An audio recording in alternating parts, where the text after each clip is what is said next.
No! Please stop! You have 90 seconds. Sign this. Become my wife, or I kill your 14-year-old brother tonight. The gun was loaded. Her father was dead, and the man who killed him wanted to marry her. You have 90 seconds, Kang Yoon-seo said, sliding a contract across the table. Sign this. Become my wife, or I kill your 14-year-old brother tonight. Zuri and Jerry stared at the contract, at the gun beside it, at the man with empty eyes sitting in her dead father's office. 22 years old, graphic designer, about to trade her life for her brother's.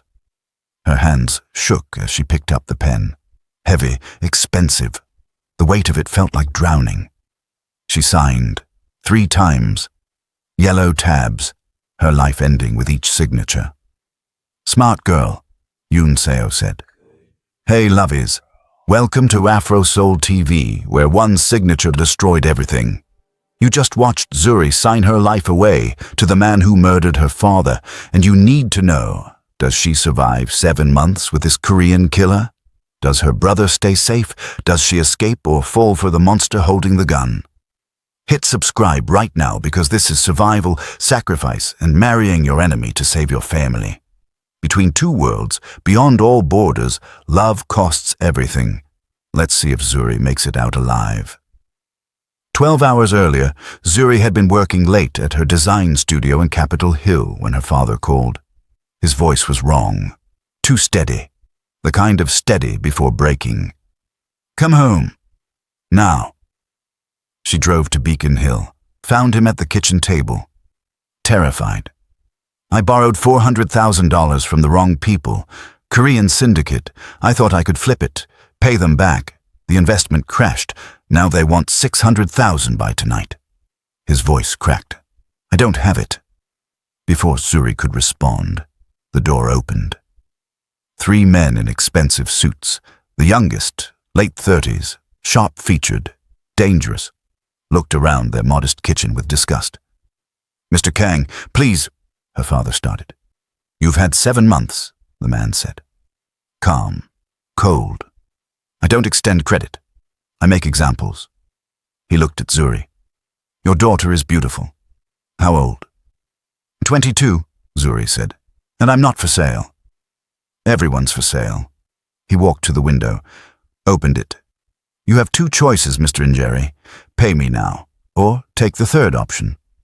What's the 3rd option? Solve your problem permanently.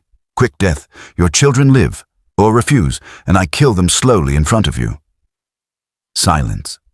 Just rain starting outside. Zuri's father looked at her. At the photos on the wall, his wedding, her graduation, her brother's basketball team. At everything he was about to lose. He walked to the window. Dad, no. He looked back. Smiled sadly. I love you, baby girl. Take care of Daniel. Don't forget who you are. Then he climbed onto the ledge and jumped. Zuri screamed, tried to run. A man grabbed her. She fought, kicked, clawed, screamed until her throat was raw, but her father was gone. The young man closed the window, made a phone call. Clean up on Beacon Hill, make it look accidental. He hung up. I'm Kang Yoon-seo. Your father's debt transfers to you. I don't have 600,000. I know, so you'll pay differently. He pulled out the contract. Marry me. Play the devoted wife in public for 7 months. Then we have a real wedding. You smile, you pretend. You make me look human. Do that, and your brother goes to boarding school in Massachusetts. Safe. Or refuse, and he dies at basketball practice tonight. That's when she understood. No choice at all. She signed. 20 minutes later, Zuri was in a black SUV, tinted windows, suitcase in trunk, phone destroyed. Yoon-seo beside her, working on a laptop like she wasn't even there. Where are we going? My home, Laurelhurst, waterfront, very private. You mean prison? I mean safe. He finally looked at her. You're my wife now. As of 20 minutes ago. Legal, binding. In 7 months, we'll have a public ceremony. You'll wear white, say vows, smile. Play the woman who fell in love with me. I'll never love you. Good.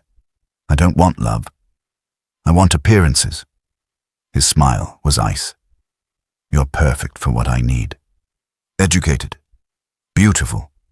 The black woman who married the Korean monster and made him look human. The penthouse was glass and steel and money. Floor-to-ceiling windows over Lake Washington, white marble, black furniture, everything cold and perfect. Your room. He opened a door. King bed, designer clothes already in the closet, her size. You sleep alone until the wedding night. Contract terms. How generous. It's practical. He checked his watch. Rolex. Rules. You don't leave without permission. Don't contact anyone from your old life. Don't speak to other men. Don't embarrass me.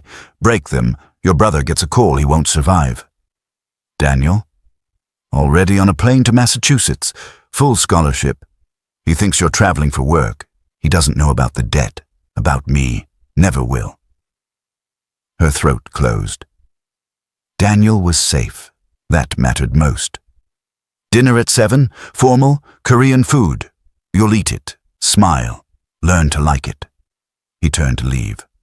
In 7 months, you'll sit with Seattle's elite pretending you chose this life. The door closed. Zuri sat on the bed. Property now. That night, dinner was silent. Yoon Seo at the head of a massive table. Zuri 3 seats away. A chef served galbi, kimchi, japchae. Flavors she'd never tasted. Too strong, unfamiliar. She forced herself to eat. Korean lessons start tomorrow, Yoon Seo said. Not asking, commanding. 3 times weekly, conversational fluency, business etiquette, how to bow, how to address elders. Why? Because my associates need to believe you're worthy. A black woman married to a Korean man raises questions. You prove you respect our culture. That you're not just... He paused. A transaction. That's exactly what I am. In private, yes. In public, no. His eyes were flat. In public, you're the brilliant designer who captured my heart. You'll smile. Laugh at my jokes. Touch my arm. Make everyone believe this is real. And if I can't? Daniel gets visitors who don't ask questions. They just shoot. He stood. Good night. Tomorrow your new life begins. He left her alone, surrounded by luxury and silence and the knowledge she'd sold her soul. Zuri walked to the windows, Seattle glittering below, and cried for the first time since her mother died 3 years ago. Morning came with a stranger in her doorway. Tall, Korean, stoic. I'm Minho, Mr. Kang's head of security. I accompany you everywhere. You go nowhere without me. You speak to no one without approval.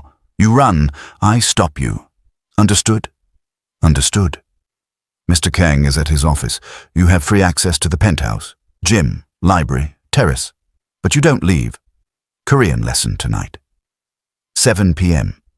He left. Zuri explored. 12 rooms, 4 bathrooms. Kitchen she'd never use. Library with books in Korean and English. Gym. Terrace with glass barriers. Beautiful view. Impossible escape. Everything designed to keep her comfortable and trapped. She found his office. Door unlocked. Dark wood desk. Leather chairs. Security screens covering the walls. Penthouse feeds. Lobby. Garage. Street. Cameras everywhere. A framed photo on the desk. Yoon Seo, younger, standing with an older Korean man. His father, probably. Both unsmiling. Both in suits. Both looking like they owned the world. Even then, his eyes had been empty. You're not supposed to be in here. She spun. Yoon Seo in the doorway. Furious. I was just snooping. 3 strides. He took the photo from her hands. This room is off limits. You don't touch my things. Don't invade my space. Stay in your lane or there are consequences. You already own me. What consequences? His jaw tightened. For a second, she thought he'd hit her. Instead, he stepped close. Too close. She could smell his cologne, expensive, cold. You think I own you? His voice was soft. Dangerous. You have no idea what ownership looks like. Keep testing me, keep pushing. You'll find out exactly how much control I have over your life. Daniel's life, everything you care about. He walked to the door. Stopped. Korean tutor arrives at 7. Be ready. He looked back. And Zuri? Stay out of my office. Only warning. The door slammed. Zuri understood then. She wasn't just trapped in a penthouse. She was trapped with a monster who owned her completely, who watched her every move, who could destroy Daniel with a phone call, who'd forced her father out a window and felt nothing. She walked back to the windows, looked at the glass barriers on the terrace, touched the cold surface, pressed her palm against it. Her mother's voice echoed in her head. Words spoken in Swahili during those last hospital days. Simama imara. Stand firm. But how do you stand firm when you're drowning? How do you survive when survival means becoming someone else's property? Zuri didn't have answers. Only 7 months. Only Daniel's life depending on her performance. Only a contract that made her Mrs. Kang whether she wanted it or not. She pressed her forehead against the cold glass and whispered the only Swahili her mother had made her promise to remember. Usisahau wewe ni nani. Don't forget who you are. But Zuri was already forgetting, already disappearing, already becoming whatever Kang Yoon-seo needed her to be. Because that's what survival looked like, and she had no choice but to survive. 2 weeks felt like 2 years. Every morning, Minho appeared at her door at 8 a.m. sharp. Every evening, Mrs. Park arrived at 7 for Korean lessons. The old woman was elegant, proper, wearing Chanel and pearls to teach verb conjugations like it was a diplomatic mission. Your pronunciation improves, Mrs. Park said one evening, her smile tight. But Mr. Kang expects fluency. You must practice more. Mr. Kang expects a lot of things. He is a very important man. You are very fortunate. Fortunate. Zuri wanted to laugh. Instead, she repeated the phrase Mrs. Park had written. Saranghayo. I love you. Words she'd have to say to Yoon-seo in front of cameras and crowds. Words that would taste like poison. After the lesson, Minho appeared in the hallway like he always did. Silent, watchful. Mr. Kang requires your presence tomorrow evening. Business dinner downtown. The stylist arrives at 4 p.m. formal attire. Zuri's heart jumped. I'm leaving the penthouse. With Mr. Kang. Yes. For the first time in 2 weeks, she felt something like hope. Outside. She'd be outside. Even if it was on his arm, playing his devoted wife. At least she'd breathe air that wasn't filtered through his prison. The next day, a woman named Claire arrived with garment bags and a makeup kit that looked like it cost more than Zuri's old car. She pulled out a red silk dress. Elegant, expensive, cut to show just enough to be sophisticated without being provocative. Mr. Kang chose this himself, Claire said, helping Zuri into it. He has excellent taste. The dress fit perfectly. Of course it did. He'd probably had someone take her measurements while she slept. The thought made her skin crawl. Claire did her hair in a sleek low bun, makeup subtle but flawless. When she was done, Zuri looked in the mirror and saw a stranger, a woman who belonged to Kang Yoon-seo. At exactly 6 p.m., Yoon-seo walked into the bedroom. He stopped, stared. Something flickered in his eyes. Something that wasn't the usual ice. You look perfect, he said finally. Thanks.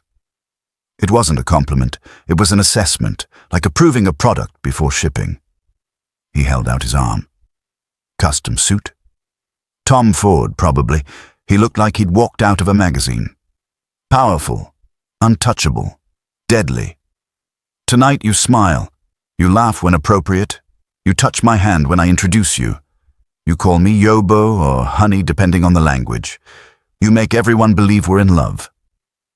His voice was flat, instructional.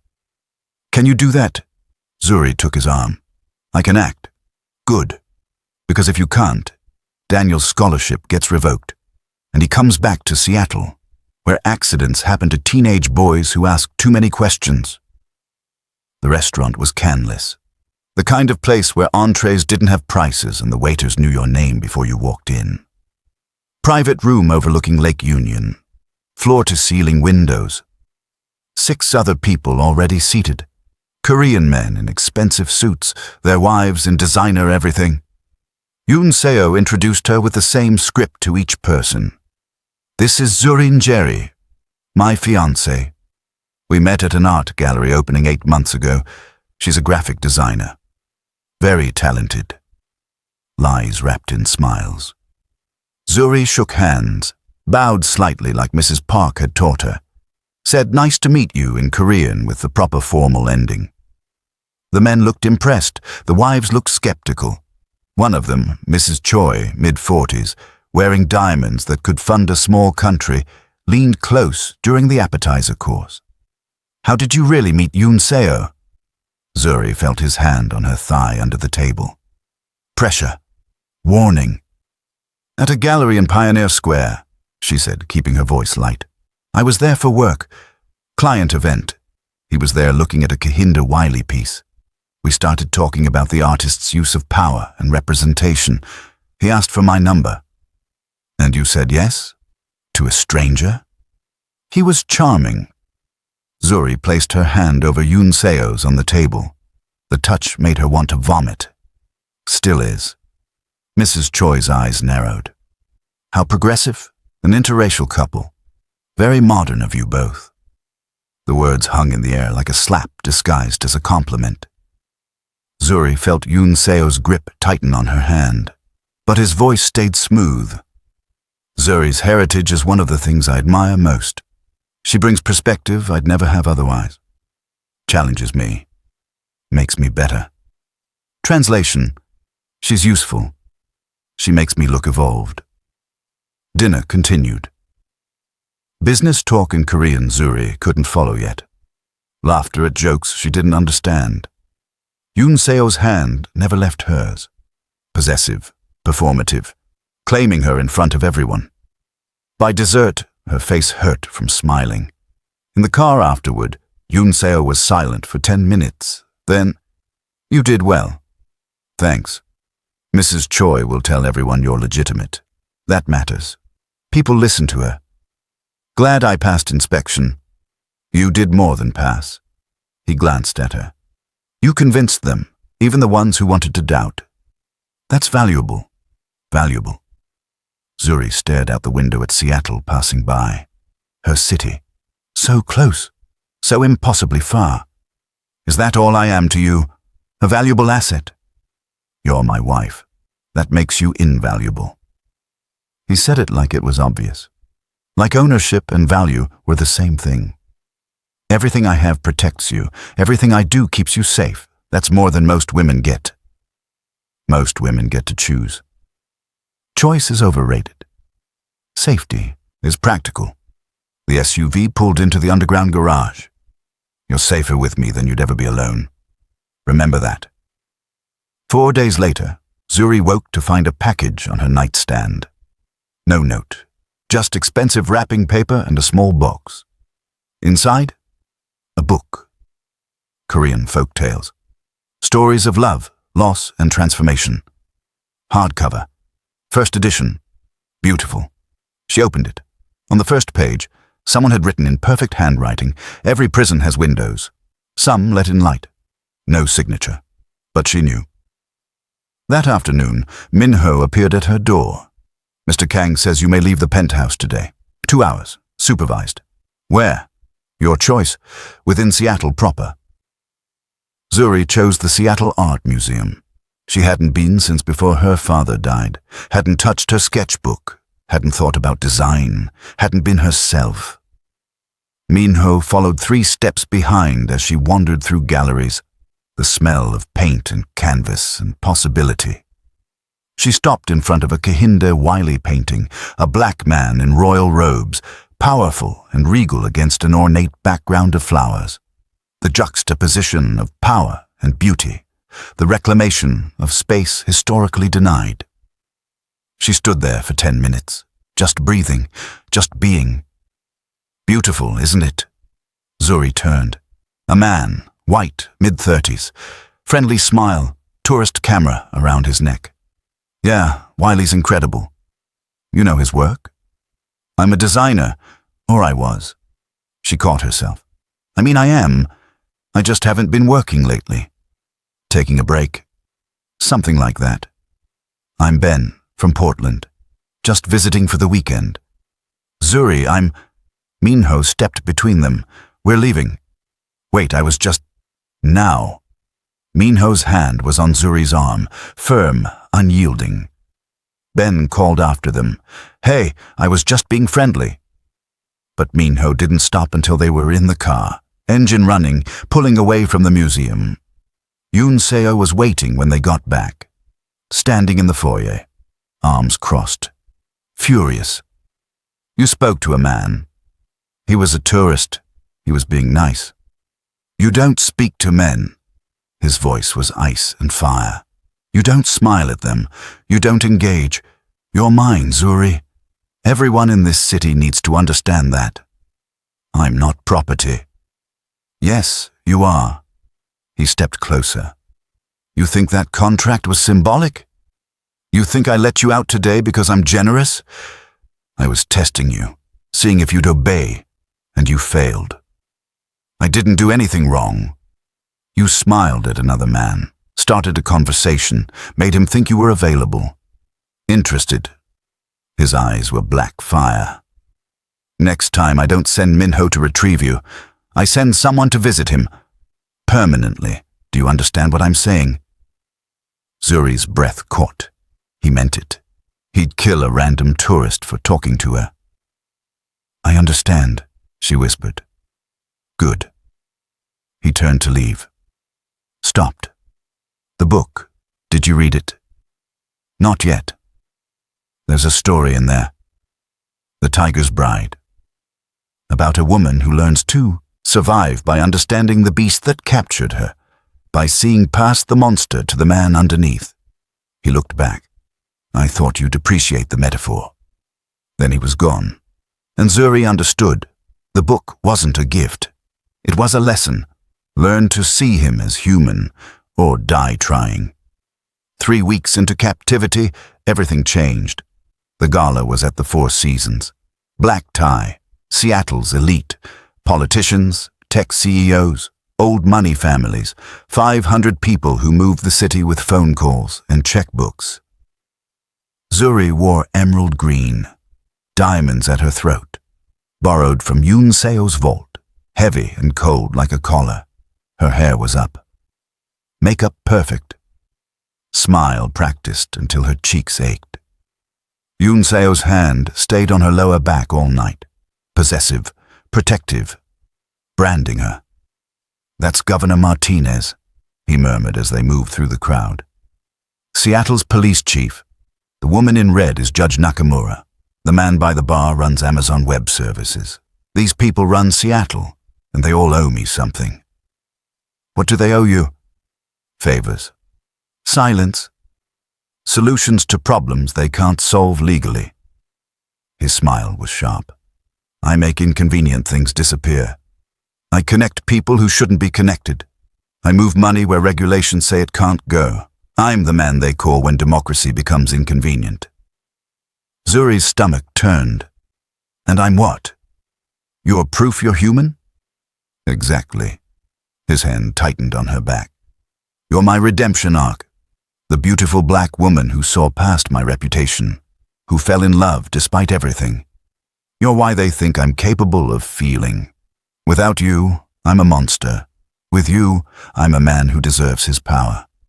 Before she could respond, a woman approached, sharp suit, calculating smile. Senator Patricia Kim.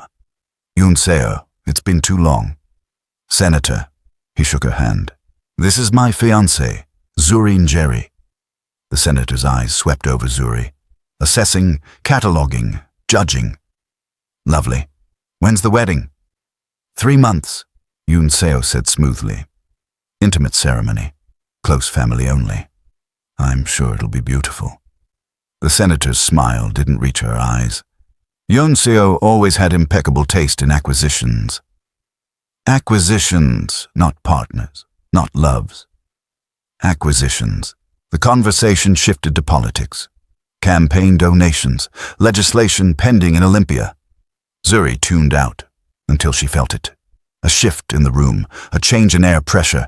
Yoon Seo's body went rigid beside her. Get behind me, he said quietly. What? Now? She turned and saw him. A Korean man, late 50s, expensive suit. Cold eyes locked on Yoon Seo, walking toward them with 4 men flanking him like an honor guard. Yoon Seo's hand moved to his jacket, where Zuri knew, absolutely knew, he kept a gun. Park Dae-jung, Yoon Seo said. His voice was death wrapped in silk. You weren't on the guest list. I don't need invitations. Park stopped 5 feet away, close enough to threaten, far enough to react. We need to talk. About territory, about your debt collection operation cutting into my business, about respect. This isn't the place. This is exactly the place. Park's smile was cruel. In front of everyone who matters. So they know you're not untouchable, Kang. You're just a man, and men bleed. Yoon Seo smiled back. It was the coldest thing Zuri had ever seen. So do you. Everything happened in 3 seconds. Park's hand moved toward his jacket. Yoon Seo shoved Zuri behind a marble pillar. Gunshots cracked through the ballroom, loud, impossibly loud, the sound of the world breaking. Screaming, people diving under tables, glass shattering. Yoon Seo's gun was out. 2 shots. Precise. Controlled.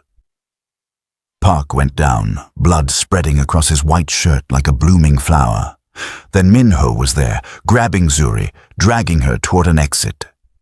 Yoon Seo followed, walking backward, gun still raised, scanning for threats.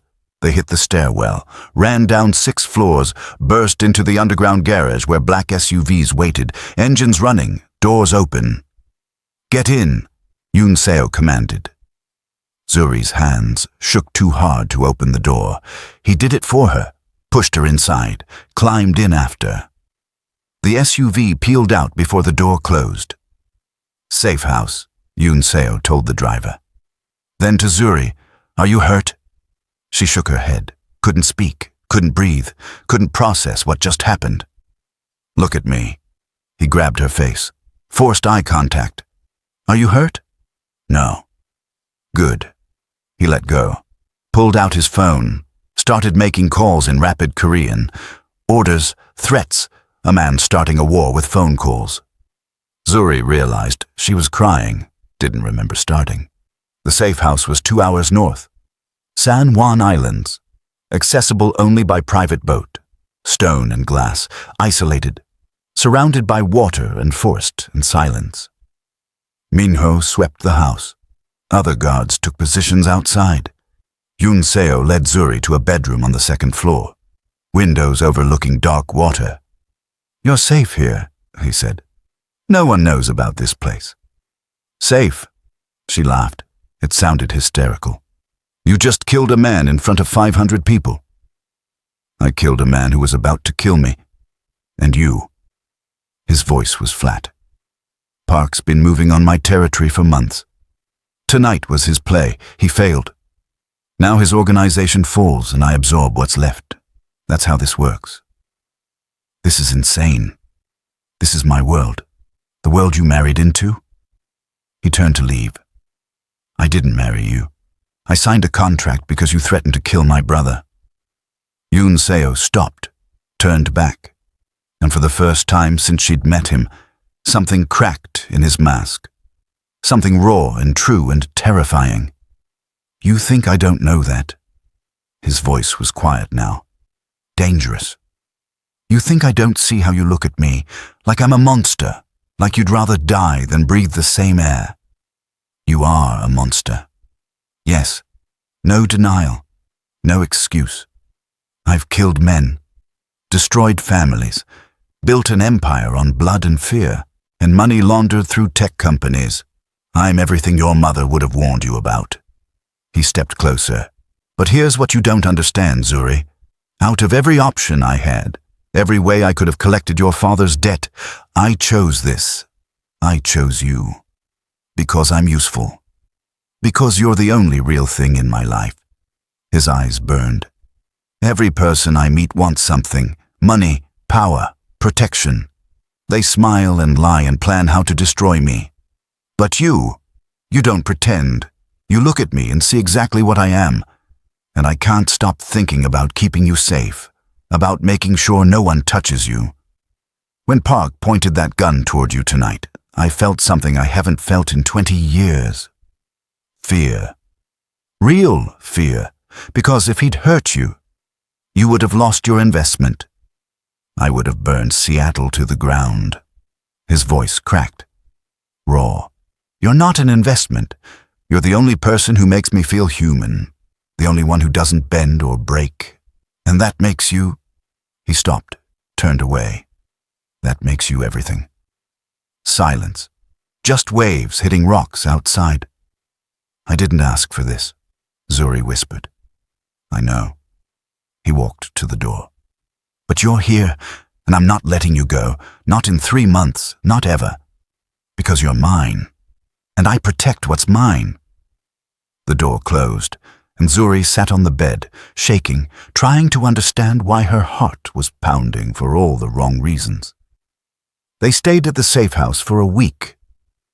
Yoon Seo worked from a laptop at the dining table, making calls, giving orders, dismantling Park's organization piece by piece. Guards rotated shifts outside. Minho brought food from the mainland, and Zuri spent her days reading the book of folk tales, walking the property under watchful eyes, trying not to think about what Yoon Seo had said. You're the only real thing in my life. The words haunted her, because they'd sounded true, and that was worse than if he'd been lying. On the 5th day, she found him on the deck at sunset. Everything gold and orange and almost beautiful. We can go back tomorrow, he said without turning. It's handled. Handled meaning what? Park's lieutenants are dead or working for me now. His money's been absorbed. His territory's mine. The threat is over. Until the next one. There's always a next one. He finally looked at her. That's the life. You fight. You win. You wait for the next fight. Sounds exhausting. It is. Silence. Then, I meant what I said about you, about not letting go. I know. Does that scare you? Zuri looked at him. His face was softer in the golden light. Less monster, more man. It should. But it doesn't. She thought about lying. Decided not to. I don't know what it does. My mother used to say, survival isn't the same as living, that you can breathe and exist without being alive. I've been surviving since she died, just going through motions, and then you happened, forced me into this, and I'm still surviving, but it feels different now. She stopped. I don't know what I'm saying. You're saying you're stuck with me, and maybe that's not the worst thing. It's still pretty terrible. Yoon Seo smiled. Small. Real. The first genuine smile she'd ever seen from him. I'll take it. When they returned to Seattle, everything shifted. Yoon Seo stopped working 18-hour days, started coming home for dinner, sat with Zuri during her Korean lessons, sometimes correcting her pronunciation, sometimes just watching her like she was something rare. 2 weeks after the safe house, he handed her an acceptance letter. What's this? University of Washington, graphic design program, full scholarship, private studio space. You start in 2 weeks. Zuri stared at the letter. At the future she thought she'd lost. Why? Because you're not property. You're my wife. That means you get a life, a career, something that's yours. He paused. You're brilliant. I'm not wasting that. You're letting me go to school? Minho drives you. You don't skip classes. You don't drop out. You finish. But yes. He met her eyes. You deserve more than being trapped in this penthouse. Even if you're trapped with me. That night, for the first time, Zuri reached across the dinner table. Put her hand over his. Thank you. Yunseo looked at their hands, then at her face. Something shifted in his expression, something vulnerable. You're welcome. It wasn't love. Not yet. But it was something. The beginning of something that might survive. 3 months later, Zuri missed her period. She took the test in the penthouse bathroom at 6 a.m., hands shaking, already knowing. Pregnant. She walked to Yunseo's office. He was already awake, working, coffee going cold. I need to tell you something. He looked up, saw her face. Stood immediately. What's wrong? I'm pregnant. Silence. Yunseo just stared, his face unreadable. Then he crossed the room and pulled her into his arms, held her so tight she could barely breathe. Say something, she whispered. I don't know what to say. His voice was rough, broken. I don't know how to... He pulled back, looked at her. His eyes were wet. Are you okay? Do you want this? Because if you don't, if you need to, I don't know what I want. Zuri's eyes burned. This wasn't supposed to happen. The contract said 7 months, and then I thought maybe... I don't know, but now there's a baby and everything's different. Then we figure it out together. His hands framed her face. Gentle, careful. Whatever you need, whatever you want, I'll give you everything. I don't want things, I want... She stopped. Realized.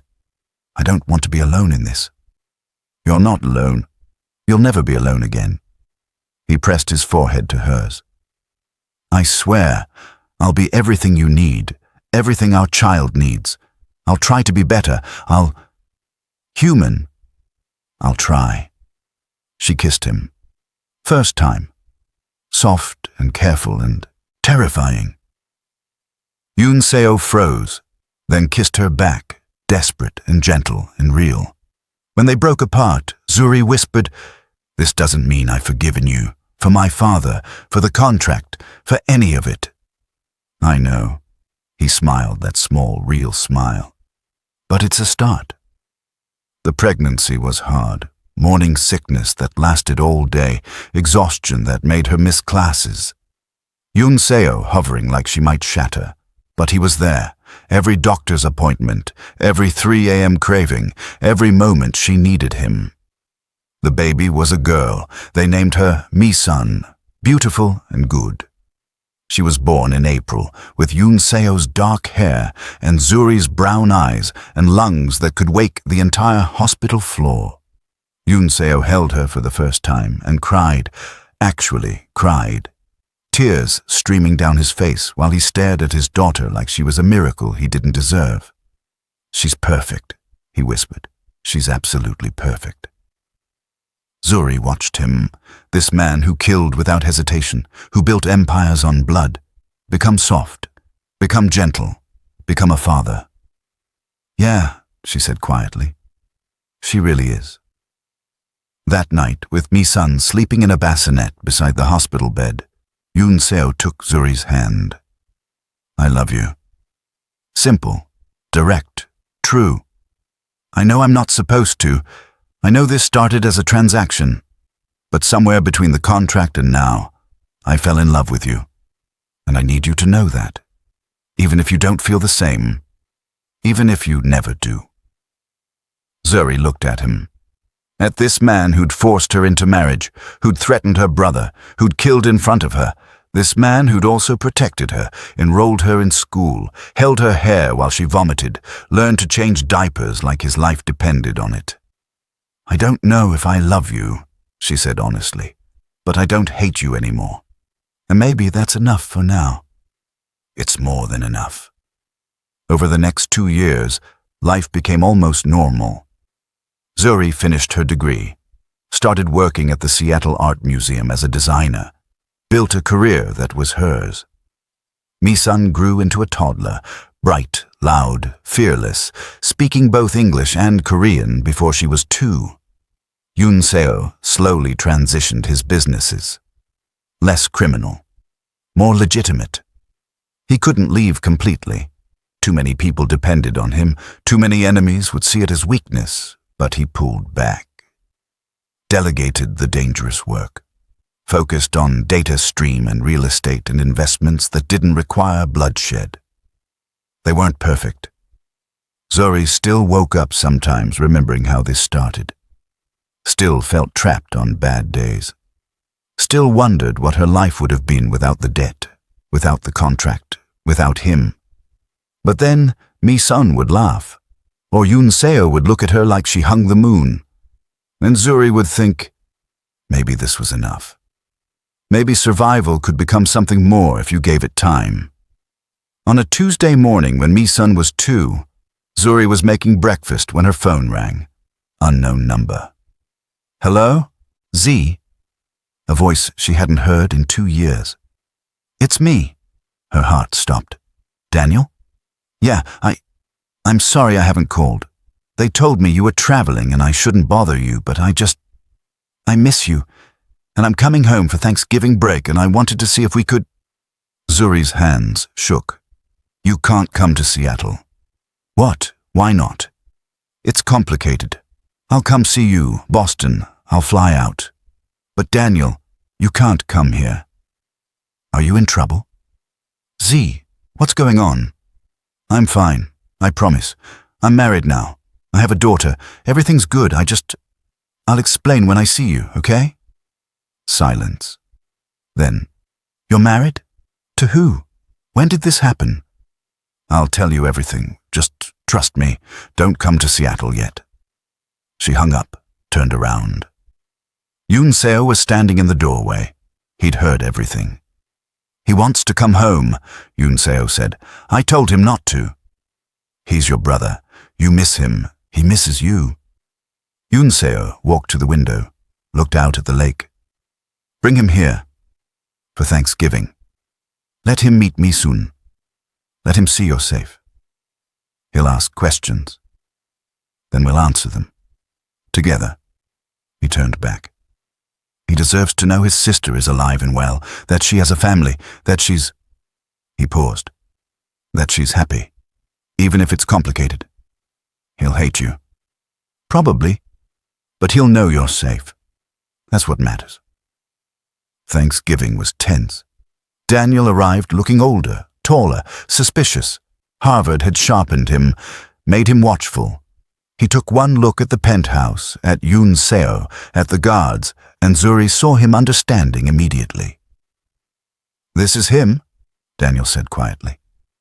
The man who killed Dad. Yoon-seo didn't deny it. Yes. And you married him?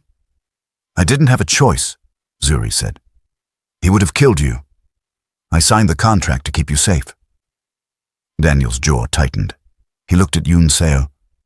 Did you threaten my sister? Yes. Did you force her to marry you? Yes. And now what? She's supposed to just accept this? Pretend it's normal? No. Yoon-seo's voice was steady. She's supposed to survive, build a life, raise our daughter, and maybe eventually find something that looks like peace, even if it's not what she chose. Daniel turned to Zuri. Are you okay? Really okay? She looked at Mi-sun playing on the floor, at Yoon-seo standing there taking her brother's judgment without flinching, at the life she'd built from ashes and contracts and impossible choices. I'm surviving, she said, and some days that's enough. Daniel stayed for 3 days, watched Yoon-seo with Mi-sun, gentle, patient, loving, watched him with Zuri, protective, attentive, devoted. And slowly, reluctantly, Daniel started to understand. Before he left, he pulled Zuri aside. I don't forgive him, for Dad, for what he did to you. But I see that you're safe, that he takes care of you, that me son is loved. He paused. That's enough for now. But Z? If he ever hurts you, he won't. But if he does, call me. I'll come. She hugged her brother. I know. After Daniel left, Yoon Seo found Zuri on the terrace. He hates me. He doesn't know you. Would knowing me make it better? Probably not. She smiled sadly. But he saw that I'm safe, that Mi-sun is loved, that we're, whatever this is. That's something. Yoon Seo pulled her close. It's everything. Mi-sun turned 5 the same month the threat started again. Anonymous messages. Photos of their daughter at her preschool. A dead rat left on the penthouse doorstep with a note in Korean. Your protection isn't permanent. The Lee family, younger brother of Park Dae-jung, the man Yoon Seo had killed at the gala 3 years ago.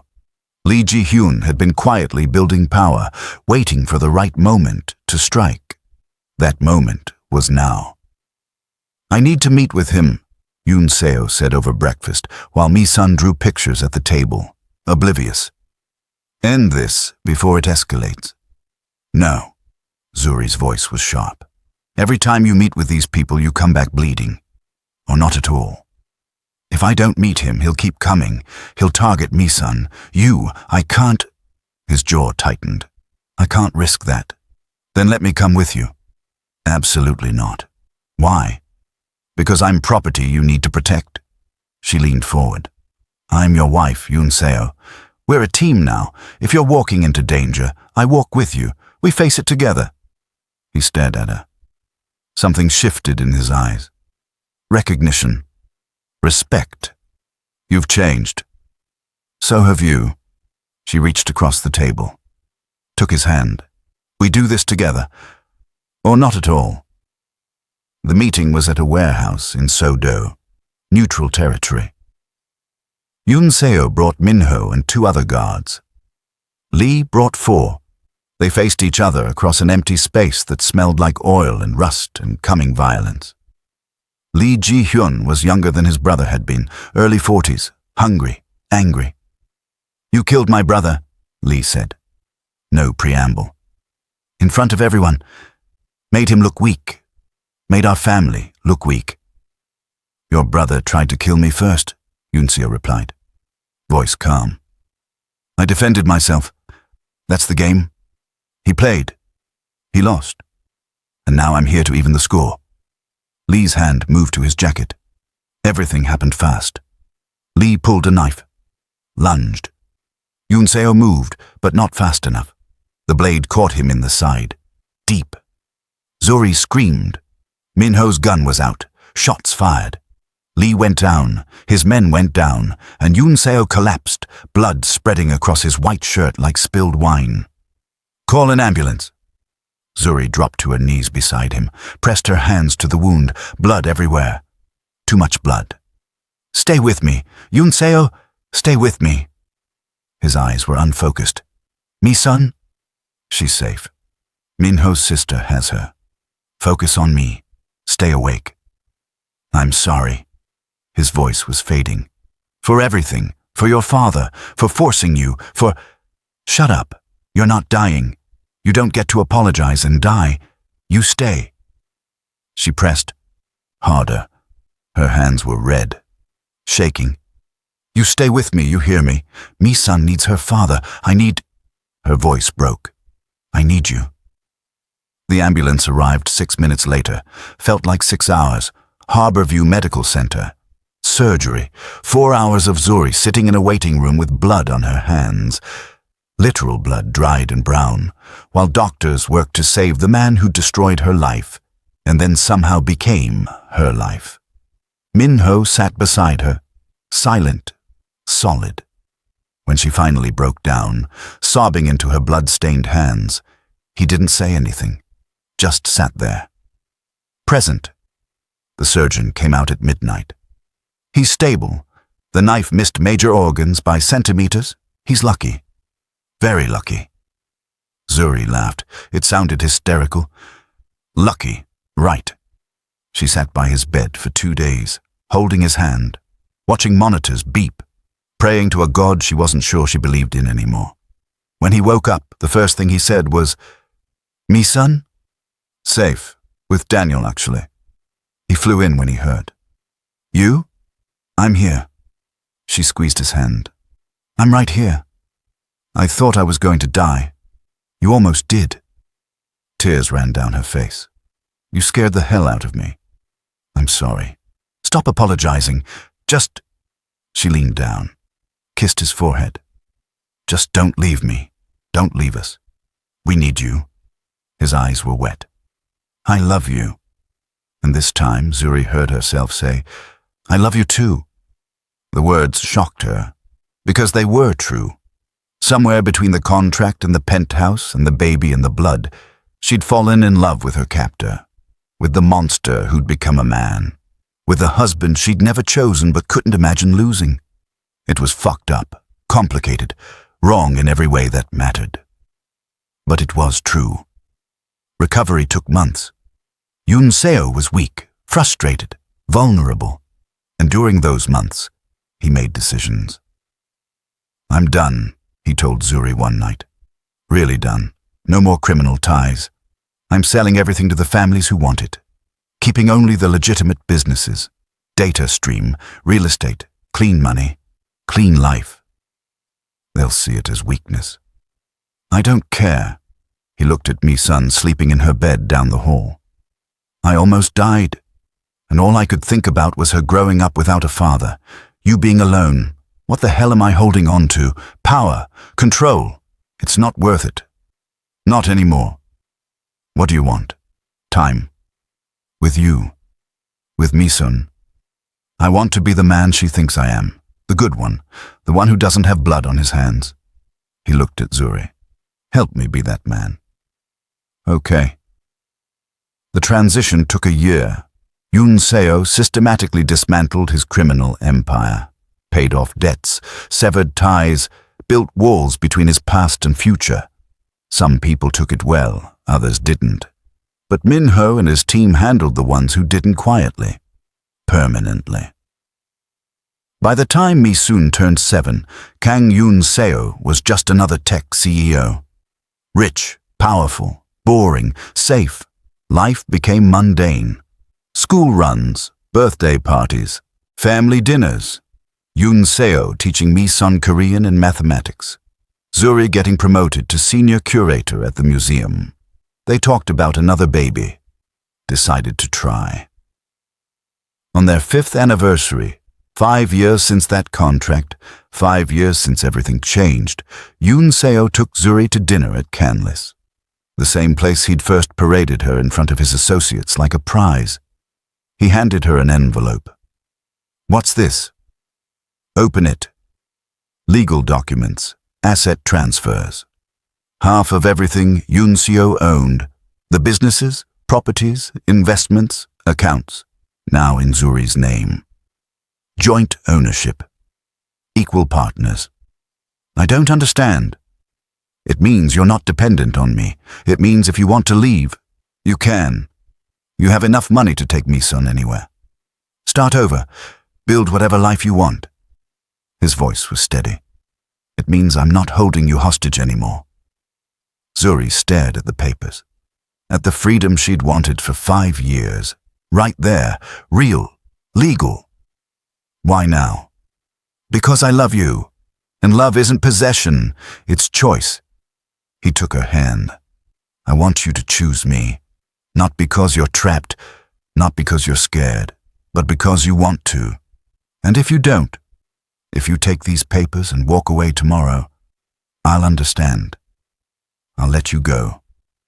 I'll make sure Mi-son knows her mother loved her, and her father will always love them both. You'd really let me leave? It would destroy me. But yes." He smiled sadly. "You deserve the choice I never gave you." Zuri looked at the papers, at the man across from her, at 5 years of survival and compromise and slow, painful growth, at the life they'd built from ashes and blood and impossible choices. Ask me, she said. What? Ask me to marry you, for real this time, not because of debt, not because of contracts. Ask me. Yoon Seo's breath caught. He stood, walked around the table, got down on one knee in the middle of the restaurant while other diners stared. Zuri Jerry, will you marry me? Will you choose me? Will you let me spend the rest of my life proving I'm worth choosing? She looked at him. This man who'd forced her into marriage, who'd threatened her brother, who'd killed. This man who'd also changed, protected her, loved her, become someone different, someone almost good. Yes, they renewed their vows 2 months later. Daniel walked her down the aisle. Misun was the flower girl. It was small, intimate, real. This time, when Zuri said, "I do," she meant it completely. Years passed. They had another baby. A son, Taiyang, light and laughter, and everything good. Misun grew smart and strong. Zuri's career flourished, exhibitions on African and Korean art, cultural bridges, making a name separate from being Mrs. Kang. Yoon Seo's tech company went public. They became Seattle royalty, the power couple, the interracial success story. They were happy, or something close to it, the kind of happiness built from choosing each other every day, from building something, real from broken pieces. But the past never really dies. Misun was 16 when she found the contract, looking for her birth certificate for college applications, went into Yoon Seo's home office, started going through files, and found it. The original contract, the one Zuri had signed with a gun on the table and her father's blood still fresh on the pavement 12 stories below. She read every word, every clause, every signature. Then she walked downstairs to where Zuri was cooking dinner. Yoon Seo was in the living room with Taiyang playing video games, their laughter warm and normal and real. "Mom!" Misun's voice was strange, flat. "Can we talk?" Zuri looked up, saw the paper in her daughter's hand. Her heart stopped. "Where did you get that?" "Dad's office. I was looking for documents and I found..." She held up the contract. "What is this?" Zuri turned off the stove, sat at the kitchen table, hands shaking. "Sit down, baby." Misun sat, waiting. "That contract is how your father and I met. My grandfather, your great-grandfather, owed your father money. A lot of money. When he couldn't pay, your father made a deal. I would marry him. The debt would be cancelled. Your Uncle Daniel would be safe. You married Dad because you had to." Misun's voice was small. "Yes. You didn't love him. Not at first. No. But you're happy now. You renewed your vows. You had Taiyang. You smile when he comes home. You kiss him goodbye every morning." Her voice cracked. Was it all fake? Are you just surviving him? And there it was. The question Zuri had been avoiding for 16 years. The one she'd buried under diapers and dinner parties and family vacations and career achievements. Did she love him? Or had she just learned to survive so well it looked like love? Zuri looked at Yoon Seo across the living room, grey at the temples now. Reading glasses, looking older, softer, human, laughing at something their son said. She thought about the gun, the contract, the cold penthouse, the gala shooting, the safe house confession, the university acceptance, Misun's birth and Yoon Seo crying, the stabbing, the hospital, the asset transfer, the second proposal, 16 years of choosing each other, or learning to accept each other. She wasn't sure there was a difference anymore. "Mom?" Misun pulled her back. "Did you ever really love Dad? Or did you just get used to him?" Zuri opened her mouth to answer, and couldn't, because the truth was, she didn't know. She'd spent 16 years building a life with this man, raising children, creating a home, becoming Mrs. Kang in every way. She smiled when he walked in, kissed him goodbye, reached for him at night, defended him, wore his ring, meant it, or thought she did. But underneath everything, underneath the routines and years and proximity, was there love? Or just the world's most successful survival strategy? I don't know, Zuri finally whispered. I honestly don't know. Mi-sun stared, tears streaming. How can you not know? Because love and survival look the same after long enough. Zuri reached across the table, took her daughter's hand. Your father is a good man now. He loves you. He loves Taiyang. He takes care of us. He changed for us. That's real. But did I fall in love with him? Or did I just learn to live with him? Did I choose him, or did I run out of other choices? She squeezed Mi-sun's hand. Some questions don't have answers, baby. Only choices we learn to live with. That's not fair. No, it's not. Zuri smiled sadly.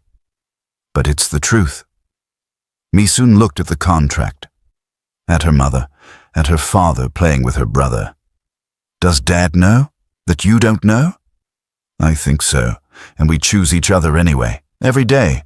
That's something, isn't it? I don't know what it is. Neither do I. Zuri stood, started cooking again. But it's what we have, and some days, that's enough. Mi-sun sat there for a long time, holding the contract, watching her parents, trying to understand how love and captivity could exist in the same house. She never asked again, and Zuri never answered, because some truths are too complicated for words.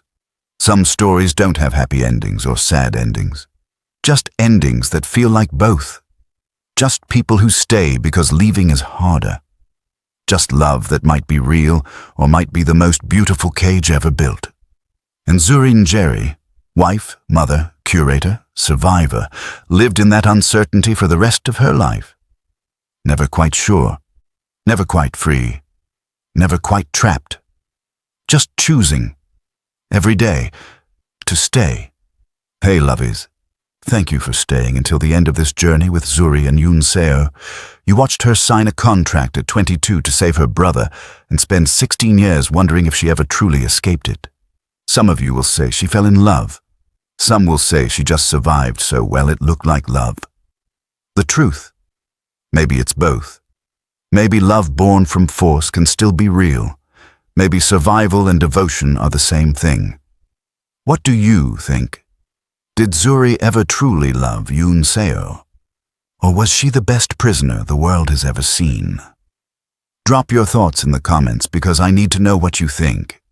And if this story made you feel something, anything, hit that like button and subscribe to Afro-Seoul TV. Because between two worlds, beyond all borders, this is where the complicated stories live. Thanks for watching, lovies. Until next time.